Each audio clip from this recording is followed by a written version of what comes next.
Hey, good morning, everybody. It's Kevin. Today is the 23rd, yes, it is, I had to check, of October 2020, and this is your morning meditation. Um, I hope you're all well. You had a good Thursday. We seem to be well in this season of autumn. Leaves are well on their way to turning and falling and dropping, and you can tell by how folks are dealing with allergies are coming up. So I did my little meditation this morning, so it's a bit longer to get on here. Usually on here by 5:30, but took my time this morning. The Chess Queen is our focus for today. Trust and strategy. In life, we have goals and dreams and wishes and a purpose. And some of them are obviously self generated, and some of them are guided and from the divine. The chess queen shows up to remind us that there's your plan and then there's the divine plan. Whenever you're making plans, whenever you're making, I've said this before, when you're putting together an idea for your life or something you want to accomplish, whether that's a move and you're unsure of whether it's right for you and right for other people, for me, a good guide point is what I would like to do in my best interest and the best interest of other people. Now, sometimes there's not a clear answer to it, so you have to approach it perhaps a little bit later, different time, and ask who, what, who or what, or who and what would benefit by this decision. If the answer you get, which might not be immediate, it could come, a few hours, a few days, even a week later, sometimes months later. If the answer is clear that, more than you would benefit if you did this, you will feel a body sensation. It's usually an uplift. It's usually a smiley, light type of energy that's an indication that you should do this. The part that gets a little bit weird is when the ego gets involved. And here's how the ego plays games with the choices that we make. The ego deals with story, and it deals with not things that are actual fact. It dips into what happened before and pushes that in front of the decision. So there is this assumption, I don't want this to happen again. I don't want what to happen again. Oh my goodness, if this happens again. Oh my goodness, I don't know if that happens again. There are all these stories that get in the way of the clearer vision. When the story and the ego takes over, the divine and the universe has no room, because the mind, the energy, the chi, the attraction, the road that brings you what you want is crowded with all of this other madness and mayhem. By asking immediately who or who and what will most benefit from this, including me, and then you get to form a different story. When you form that different story, you form that different scenario. You say, here, divine, show me who's going to benefit. What's going to benefit? Is this for my highest good? Have it. And you let it go. It's a question. If the decision that you're making, the plan that you're making, the dream that you've got, what you want to have accomplish or to accomplish, job, situation, relationship, a move to a different part of the country, a career move, go to school, have an operation, whatever that is for you, the decision comes pretty quickly if you frame it that way. But if you frame it in the idea that, Uncle Jack or Cousin Janice or my best friend will say this, might say that, what will they think? Then you are not dealing with a divine purpose or a purpose for you. You're dealing with asking permission and getting approval. The only people that should be really giving you approval is yourself, whatever divine energy put you here, and the effect that people have. Here's the other thing I want to say. The chess queen talks about trust and strategy. You have to trust. And when she shows up as your ally, she's urging you to trust that whatever you want, you can have it. You just have to give it over. You have to work with divine energy. You have to work with the higher energy. Say, this is for my highest good and the highest good of other people. And then let it go. All right, let's meditate. Feet flat on the floor. I should really point out that when I start these meditations, I'm never really quite sure what the vision is going to be like. I tend to sit quietly and let the forces of nature guide it forward. But always, before we get going, it's a big breath in, creates the space, and an exhale out, removes the obstacles. Let in the space. Let out the obstacles.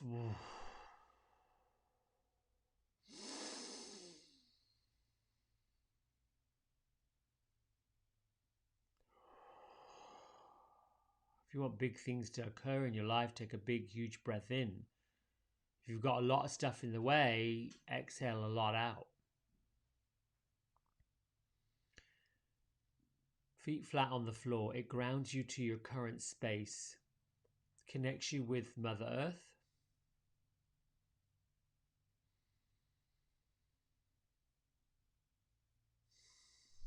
Do a scan of your body to release, remove, adjust anything that's tight, stiff, and needs to be released, stretched, opened, awake.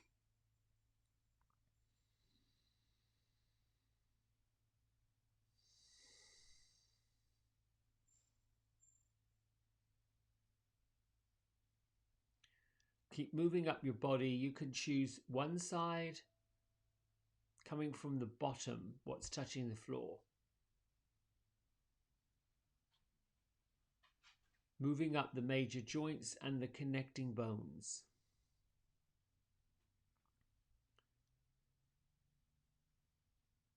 You can move both sides simultaneously, paying attention to one and then the other, and sweeping up the body.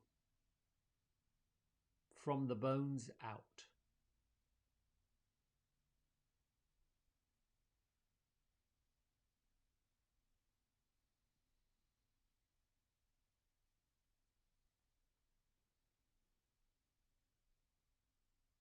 If it's a clear vision that you are finding challenging, then spend time releasing the mind fog within your third eye center.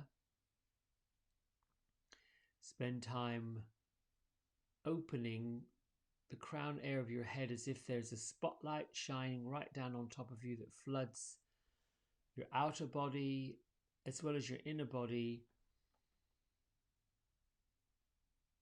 and tunes you into a higher wavelength to bring you a clear vision.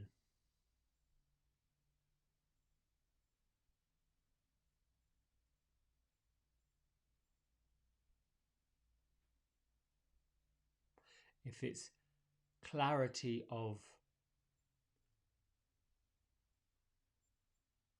what you say or what's said or communication,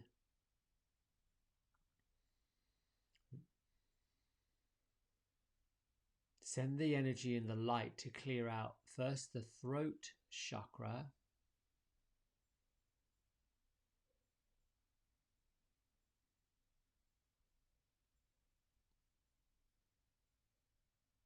then around your mouth area to bring clarity to your words, impeccability to your words.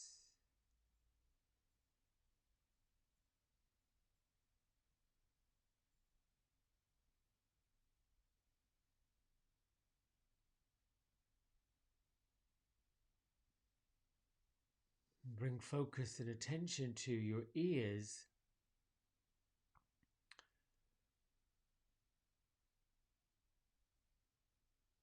Tune into the clarity of what you listen to. Are you hearing the signs that are coming?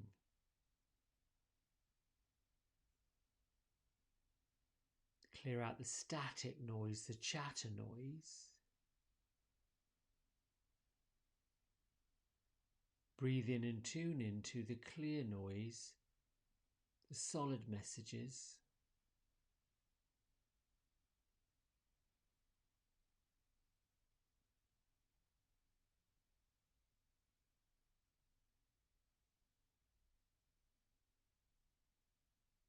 If you are more of a sensitive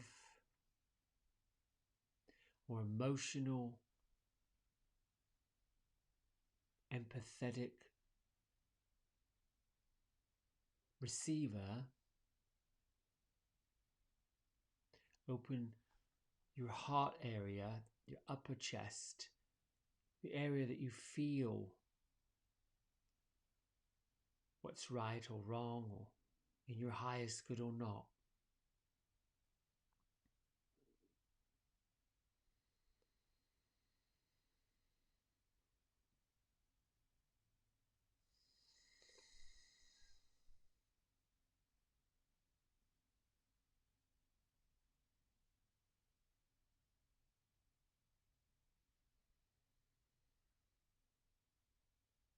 As you sit in stillness, breathing in light energy to your entire physical body and enlivening from the bones out.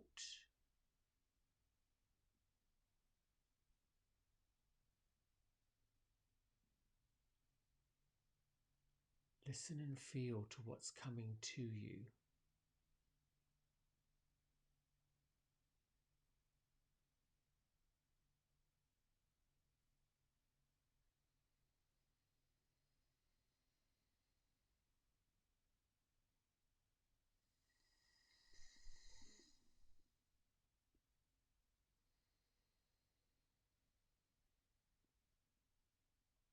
The feeling of acceptance that you're on the right path is soft, feels comfortable, feels familiar. It also feels exciting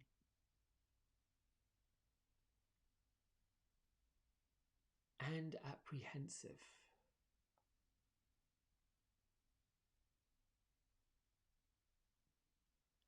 Fear and excitement have parallel neurological responses.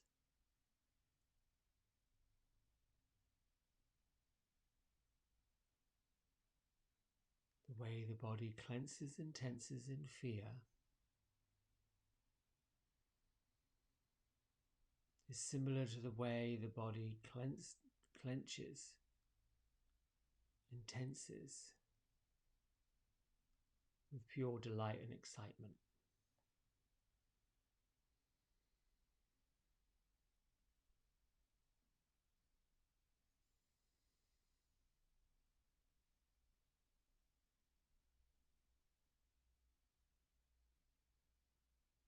Continue breathing in the good energy, the clear energy, divine energy, light energy. Exhale out resistance, worry.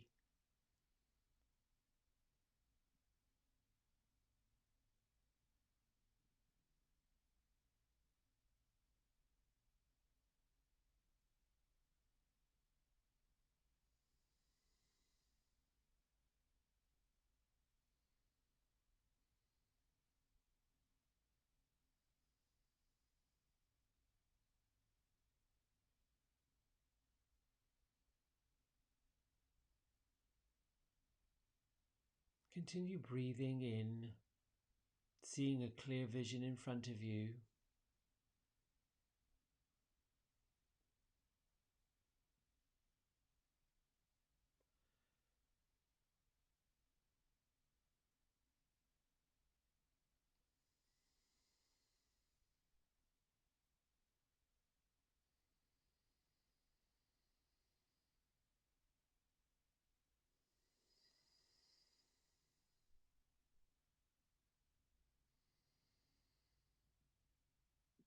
Now begin to bring your attention back to the room that you're in, back to your breath.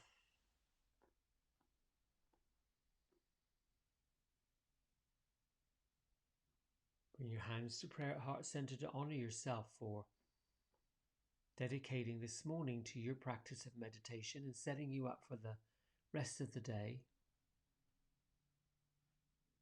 Lift your thumb knuckles to your third eye center and honor those around us in the world. And together we bow and say Namaste. Thank you. I appreciate you very much for sharing this. Look up the Chess Queen, Colette Baron-Reid's Wisdom of the Hidden Realms, and enjoy your weekend. I am not sure what the weather is going to be like here in the Carolinas. It's been dry and sunny and warm, so I'm hoping we have a little bit more of that. And I'll be here again tomorrow morning at 5:30 for those of you that are up early, and 8:30 is my 30-minute conversation, and we do a little bantering on Zoom. If you want to join that, go on my Facebook page, Kevin Cross /salon, and you'll find the links. Bye.